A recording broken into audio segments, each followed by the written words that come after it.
পুঁই শাকের বড়া আগে এটা মাখি একবারই করছি। কড়াইটা গরম থাকবে, ঠিক আছে। চালের গুঁড়ো দিয়ে একটু ময়দা দিয়ে একটু মাখাচ্ছি।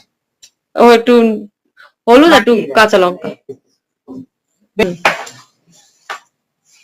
ভালো লাগছে। ওই পাতাটাকে ভালো করে চটকাচ্ছি, চটকালে একটু নরম হলে ভালো লাগবে।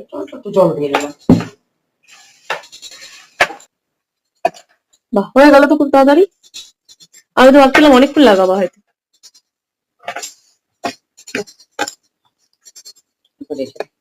এই সেই হয়ে গেছে। ও গরম গরম বড়া খেতে কিন্তু ভালোই লাগে।